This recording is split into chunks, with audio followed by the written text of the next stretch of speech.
Full Service Radio is proudly supported and hosted by Simplecast, the easiest way for a podcast creator to publish and distribute audio on the internet. For more information, visit simplecast.com.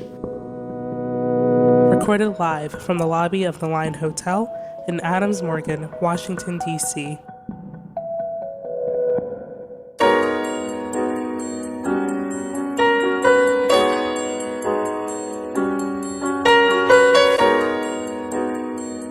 Welcome to Black Girl Missing, a podcast that covers stories of Black girls who were recorded missing when they were under the age of 18.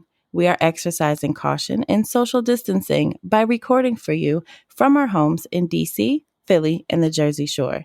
This podcast is brought to you by Full Service Radio. Due to the sensitive and sometimes graphic nature of these cases, we advise listeners to use caution when listening. Black Girl Missing is supported in part by New Voices for Reproductive Justice. New Voices for Reproductive Justice is a social change organization dedicated to the health and well-being of Black women, femmes, and girls. And I am your co-host, Nikki. I'm Feminista Jones. I'm Asa. And we open each show reviewing cases of girls who are currently missing that we call the Aisha Alert. We encourage you to pay close attention, check our social media, and help us help the families who are still seeking answers and long for their loved ones' return. We'd like to note that we create these lists of currently missing Black girls in real time, so by the time this podcast episodes are released, there may have been some changes. We will have information on each case posted on our social media channels so that you can stay updated. I'm going to do that again. Whew. We open each show reviewing cases of girls who are currently missing that we call the Aisha Alert. We encourage you to pay close attention, check our social media, and help us help the families who are still seeking answers and long for their loved one's safe return. We'd like to note that we create these lists of currently missing Black girls in real time, so by the time the podcast episodes are released, there may have been some changes. We will have information on each case posted on our social media channels so that you can stay updated. Anaya Franklin is 17 years old and from Rockford, Illinois. She was last seen on March 1st, 2020. She is described as 5'8" and 208 pounds with brown hair and brown eyes. If you have any information on where she may be found, please call the Rockford Police Department at 1-815-966-2900. Vanessa Martin is 10 years old and from Bakersfield, California. She was last seen at 4:30 p.m. Thursday in the 700 block of Espay Street, in a neighborhood just blocks from the Whale and Joshua Parks in central Bakersfield. Vanessa is described as 5'5", weighing 120 pounds, and she was last seen wearing a red sweatshirt, black sweatpants, red shoes, and a purple scarf. If you have information about where Vanessa may be, you're asked to call the Bakersfield Police at 661-327-7111. Marsha Rogers is 13 years old and from Chicago, Illinois. She was last seen on March 17th in the area of the 6700 block of South Paxton Avenue. Chicago police has said she is reported as 5'7", 140 pounds with black hair and brown eyes. It is not known what she was last seen wearing.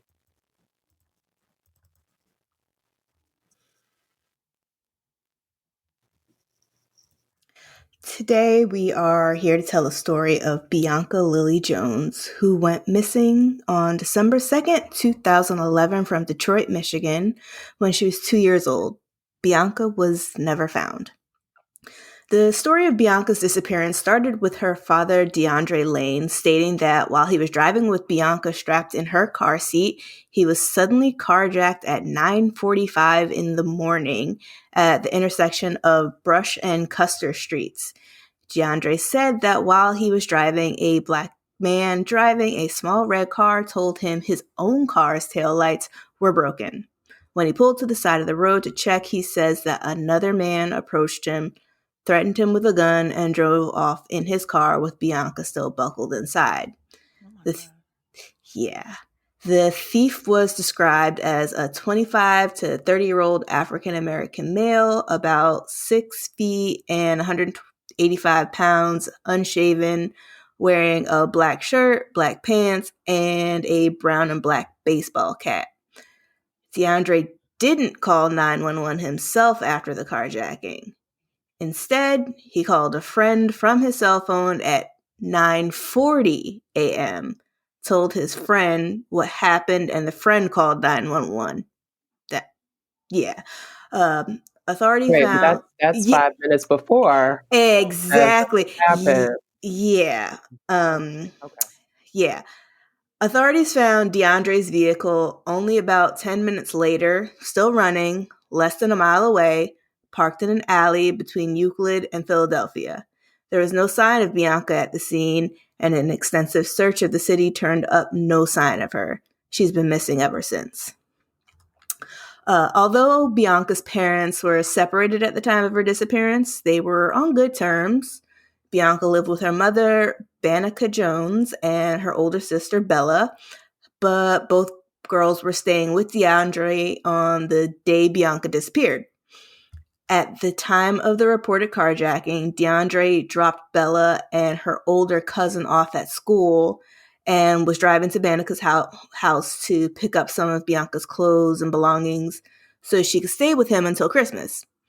He has 7 children by different women and no known history of abusing any of them. Keep this in mind when later details arise. DeAndre has a criminal history, but prior to Bianca's disappearance, he hadn't been arrested in 8 years.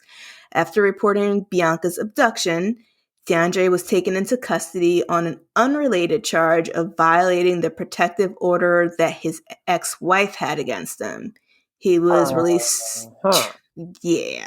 He was released 3 days later. Authorities questioned him extensively, and he gave a polygraph, which he failed. I couldn't find information on what about the polygraph he failed, though. Okay. They searched his house 4 times without his consent, finding a quote-unquote significant amount of evidence. Wait, without his consent? With his consent. Sorry, read that incorrectly. It's okay, because, I mean, that's a whole other issue, you know? Yeah, right. You know it can happen. Yes. A cadaver dog detected the scent of human remains in his bedroom. And Wait, I'm sorry. Sis, it's not funny. There's a lot. And when I was telling you, there's a lot of twists and turns in the story. Okay. Human remains. This escalated so fast. It went so fast. So fucking, yeah. They detected human remains in his bedroom, as well as in his car and on Bianca's car seat and blanket. The dog was able to pick DeAndre's car out of a lot of 32 vehicles. Less than 2 weeks after the reported carjacking, investigators told the media they expected to file criminal charges against DeAndre and his daughter's disappearance. Can I call a pause? Yes. Can I use one of my pause cards right now? Please do. Okay. How did we go from broken taillight to human remains? Listen. I need to understand. The definition of that escalated quickly. How did the human remains get on the car seat? We have more to go. Okay. More to go. I just had to pause for a second and breathe. Yeah. And let's continue. Okay. Yeah. So, in March of 2012, DeAndre was charged with first-degree felony murder, first-degree child abuse, and being a habitual offender. Investigators believe that he beat Bianca to death the night before her disappearance after she wet the bed. Bianca hadn't packed any diapers when she sent Bianca to stay with him because Bianca was excited about getting new underwear and no longer wanted to wear diapers. She knew he had spanked Bianca before while potty training her, but she said she had no reason to think her daughter was unsafe around her father. But there was no history of child abuse, though. I mean, a lot of people don't consider spanking, black folks. Right. There's more though. Lane's girlfriend, who was at the house the night of December 1st, heard him yelling at Bianca and hitting her with a paddle, and Bianca screaming. Lane's 15-year-old nephew, who was staying at the house that night, witnessed the paddling himself at 2 a.m. DeAndre himself admitted he had done it, but said that he hadn't really hurt her. The paddle was a stick with one end wrapped in a towel and duct tape. Okay, wait. Well, hold up. I need to make a pause. pause here. Yes. First of all, what is this fashioned tool that he has to spank? That doesn't even 2-year-old. sound like That something is that some people. premeditated. You just Yeah. don't keep that in the house. It's And if you do, are you're doing once- something nefarious with it. Yeah. Right. And it's not even like, if you are one to say, well, there's a difference between a beating and a whooping. This is not a switch. Mhm. It's not a yardstick. He could have used his hand. It's not a hand. This is something that can cause harm. This is a tool of harm. This It is was a created. weapon. It was created as a weapon, right? It was Right. created for this purpose. Right. And I also just want to make sure that we're clear here. When a child wets the bed, that's no reason to inflict physical harm on them. Any harm? None. That None. they didn't do anything wrong. They did a bodily function, like their body did what their body is meant to do. It was they didn't wake up because they're learning. Because she was 2. She's not a puppy. She's My she's son a wasn't human. potty trained till he was 4. Okay, like people go too far with this nonsense. Yeah. Right. So DeAndre further stated that after the paddling, Bianca fell out of the bed and hit her head. He said he was unable to sleep that night, and after Bianca woke up, she stayed awake with him until 3 a.m. In the morning, he said that Bianca seemed a bit, quote-unquote, out of it and was stumbling around and kept nodding out. He repeatedly tapped the paddle against her buttocks to keep her awake. Now, why would a baby be out of it when they've been up in the middle of the night and got beaten in the middle of the night? So you're just going to beat them some more. Right. Mm-hmm. Okay. So DeAndre left the house with his nephew and daughters between 7:45 and 8 a.m. Bianca was in her car seat and completely covered with a blanket. Bella said her sister never tried to pull the blanket off her face while DeAndre was driving her and her cousin to school and never made a sound, although she usually snores when she sleeps. Bella also said that she herself had wet the bed once and her father had hit her and forced her underpants into her mouth. But again, there is no history of abuse. No history of abuse. Wow.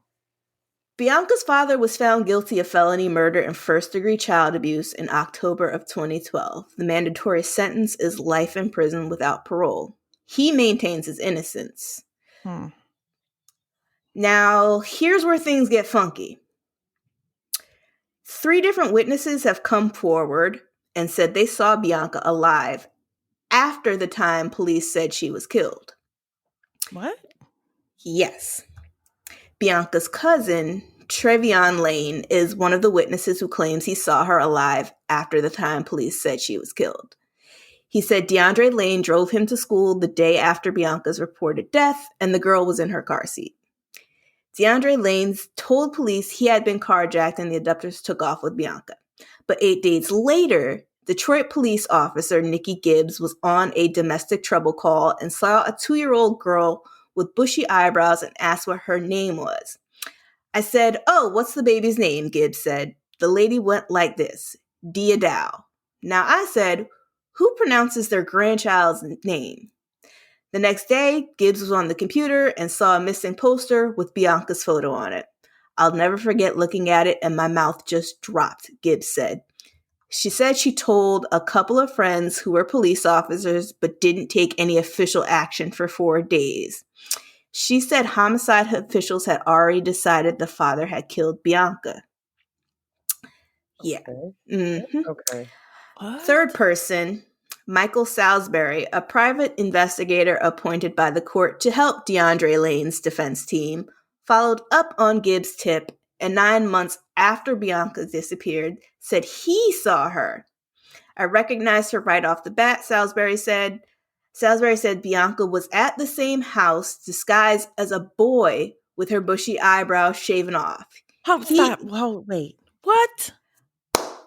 I I'm telling this story What in the is R. off Kelly? the wall. You know what's throwing me off is this 9 months later.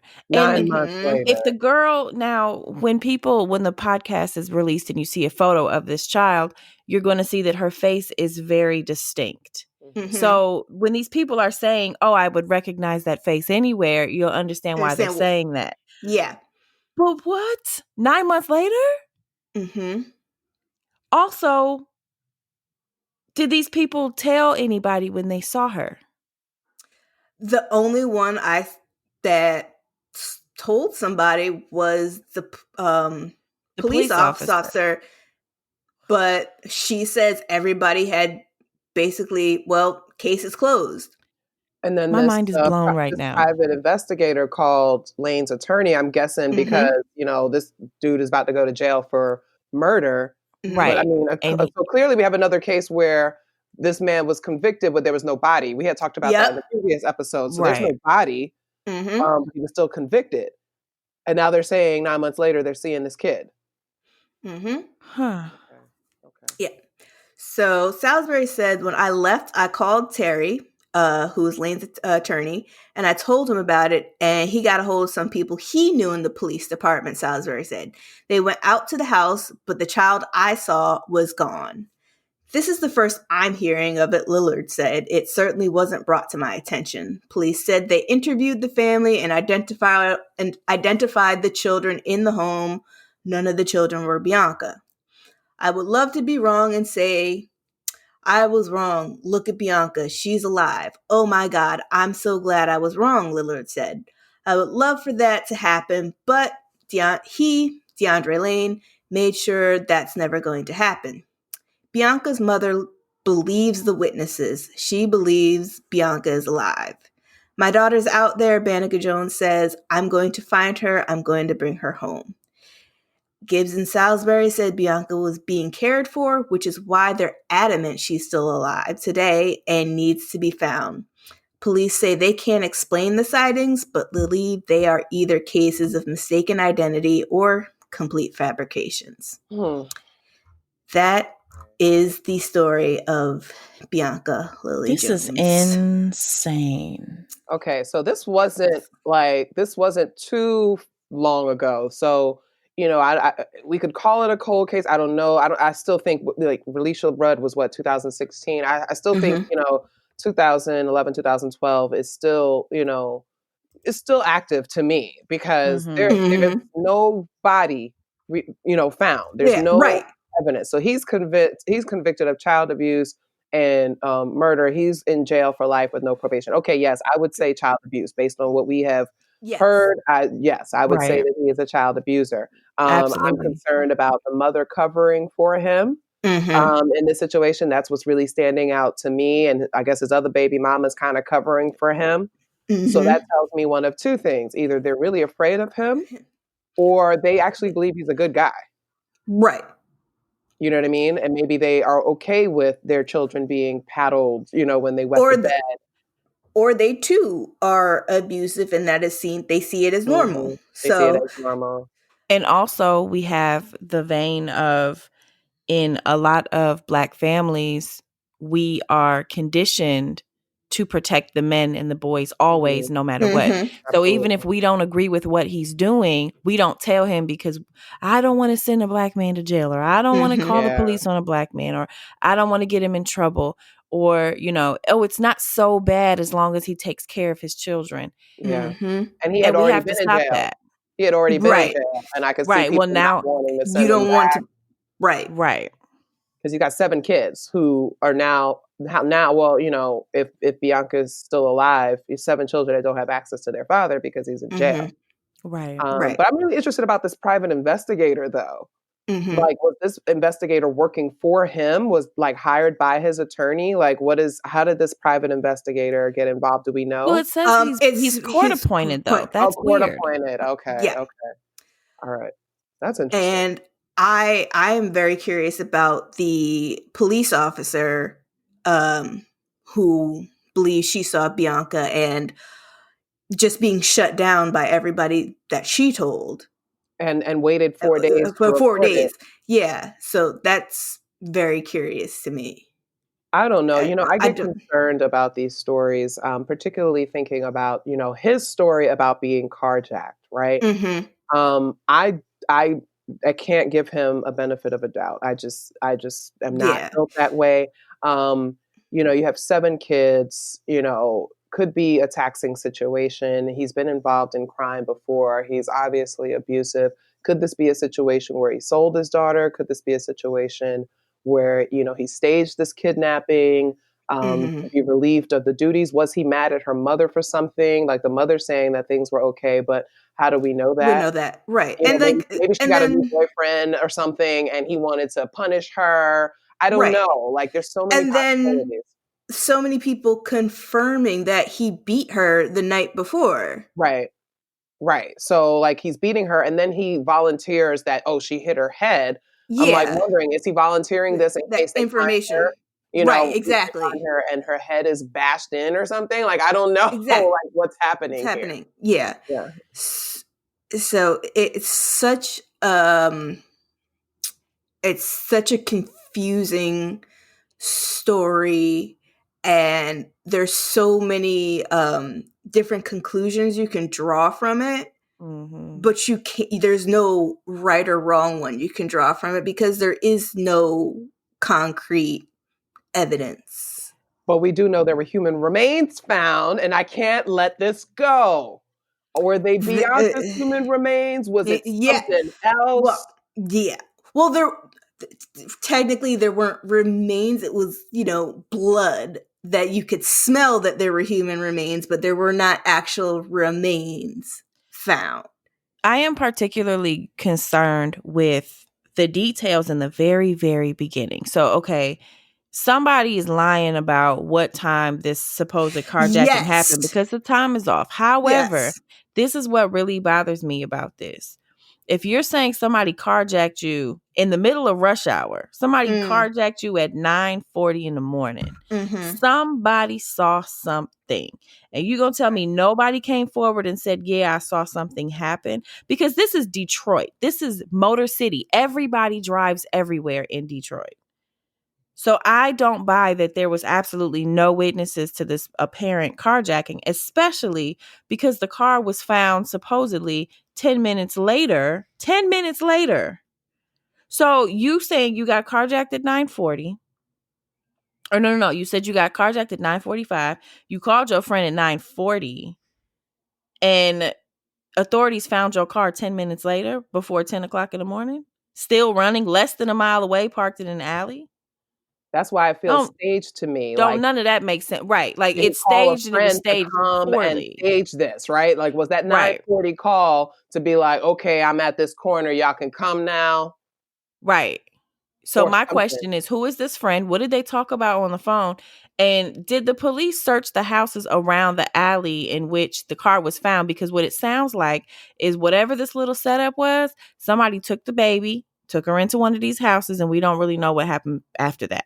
Right. Mm-hmm. And they had a sketch of the the so-called suspect based on his description. And I'm like, did the police compare that to any of his friends, or anybody that Right. he worked with, any coworkers or anything, but obviously there wasn't a whole lot of investigation done, at least we can see that where the ball was dropped in some parts. And that's what continues to happen with these Yeah. situations where these Black girls are going missing, is that there's this assumed nefarious nature of Black people that we Mm-hmm. probably are at fault for whatever happens. And, it's just another one of us gone. We're not going to look too much into this, and the fact that he's able to be convicted of murder without a body is still a troubling thing. Like, I'm really concerned about that just across American politics. Like, Absolutely.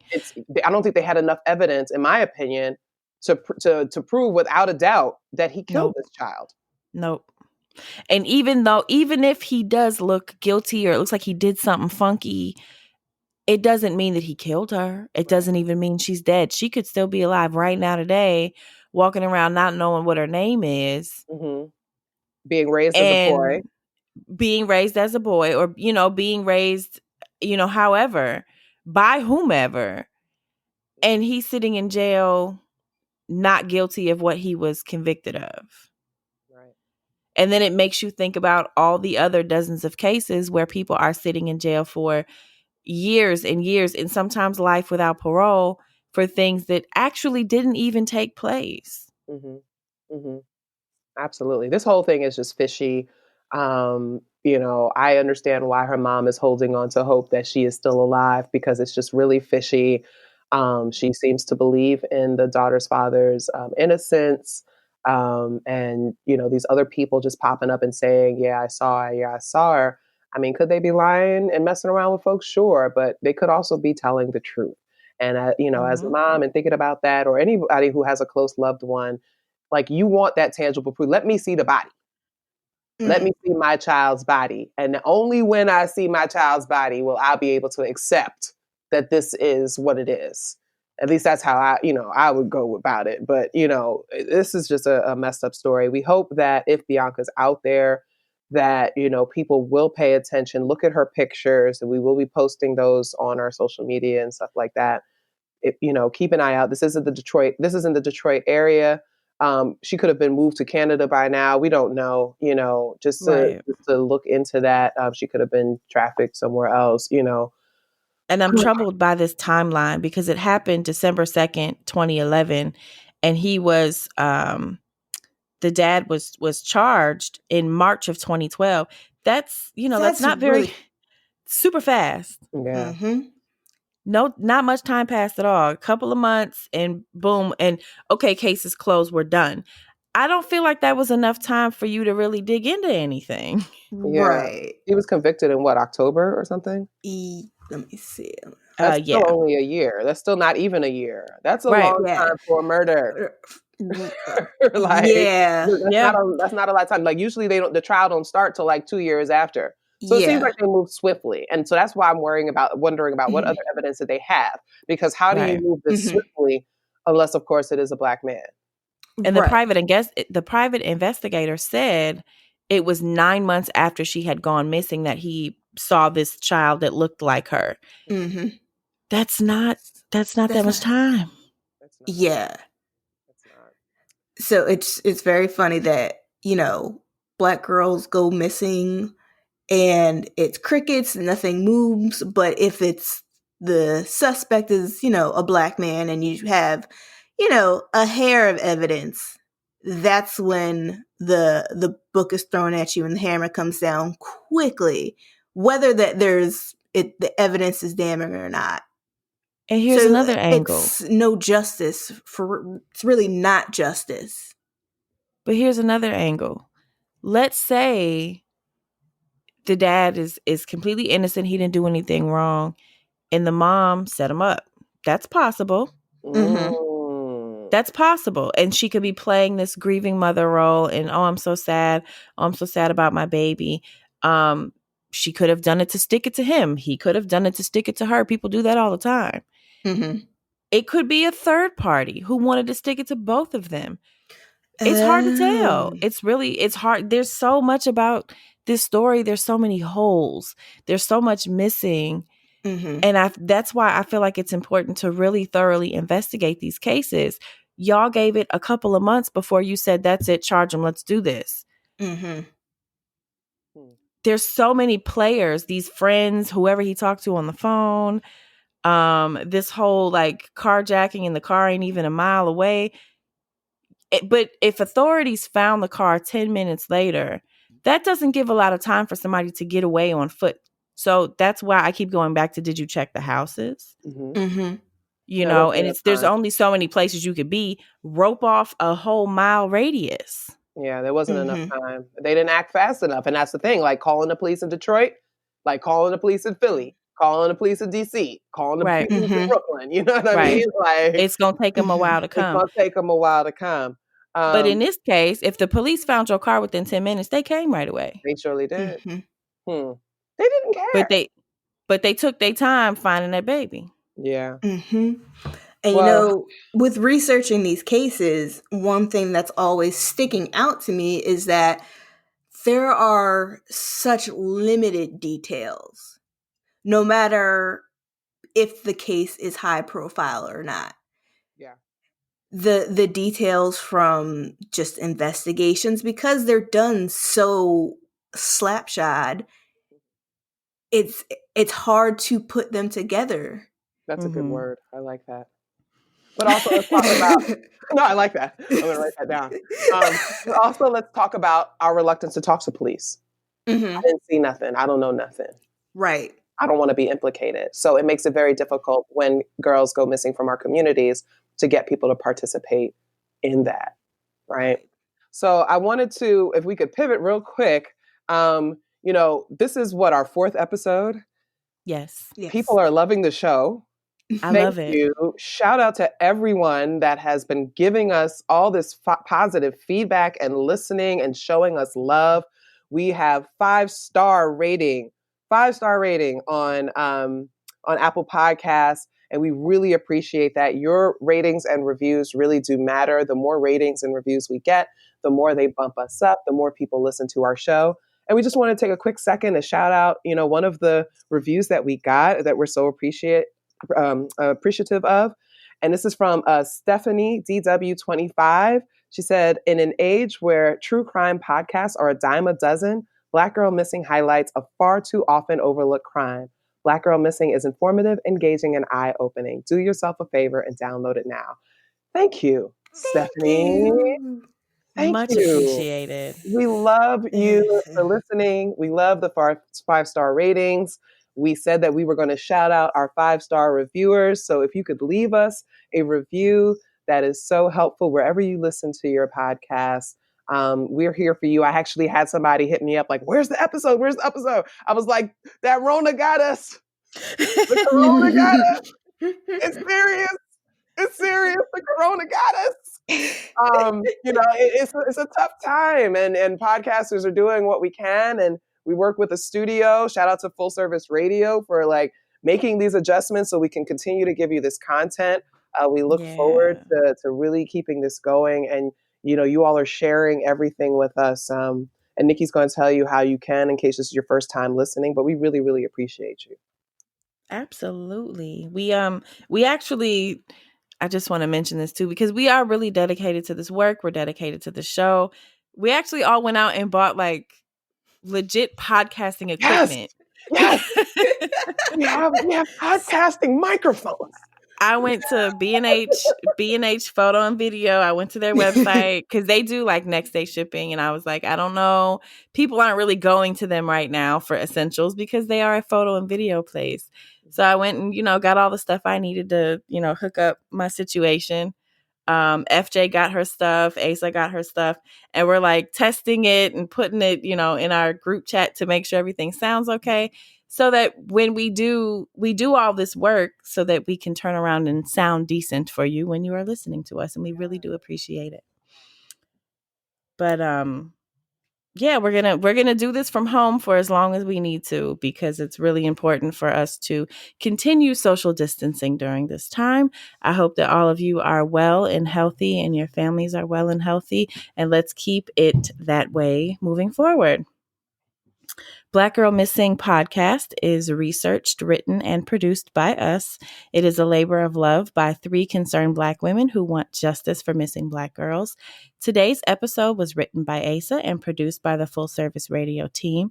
You can find us wherever you listen to your favorite podcasts. Be sure to follow us on social media. On Twitter, we are BLK Girl Missing. Facebook, we are Black Girl Missing Pod. And on Instagram, we are Black Girl Missing Podcast. You can visit our website for more information about each case. It's blackgirlmissingpod.com. And you can email us at blackgirlmissingpodcast@gmail.com with any tips, feedback, or names of girls that you would like for us to research.